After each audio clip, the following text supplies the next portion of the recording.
miroir de responsabilité est quelque chose que j'ai inventé quand j'étais encore au lycée.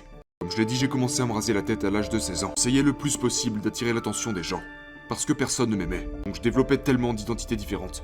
Mon Dieu, il y a tellement de choses différentes que j'ai faites pour essayer de m'intégrer à tellement de groupes différents. Mais la personne que vous voyez quand vous vous regardez dans le miroir est la seule personne à laquelle vous ne pouvez pas mentir. Essayez de faire en sorte que les gens s'intéressent à moi. Mais qu'est-ce que c'est pathétique. J'ai commencé à me tenir responsable. Comment je vais me comporter aujourd'hui? Comment je me suis comporté hier? Et si je repérais chez moi un trait de caractère dont je n'étais pas fier, je l'écrivais sur un post-it et je le collais sur mon miroir. Et je ne le retirais pas tant que je n'avais pas résolu le problème.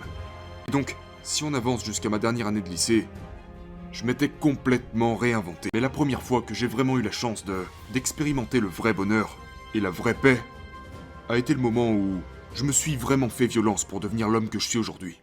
Et c'était la première fois de ma vie où je me suis assis et j'ai réalisé, waouh. Parce que moi seul, je vous livre peut-être une partie de mon histoire, mais je suis le seul à connaître l'exacte vérité sur l'atrocité du voyage par lequel je suis passé. Et d'à quel point je ne devrais pas être assis là devant ces caméras aujourd'hui. Donc ce qui m'apporte de la joie et du bonheur, c'est de prendre du recul et de penser à tout ce que j'ai accompli. J'ai fait l'expérience du vrai bonheur à travers les plus grandes douleurs. C'est-à-dire que, quand vous devenez enfin la personne que vous désirez devenir, c'est le sentiment ultime de paix et de me souvenir de toute la souffrance de mon voyage, sachant que je n'ai jamais abandonné. J'ai été guidé par quelque chose sur Terre. J'ai été guidé par une force supérieure. Et je l'ai écouté. J'ai emprunté le chemin avec le plus de difficultés.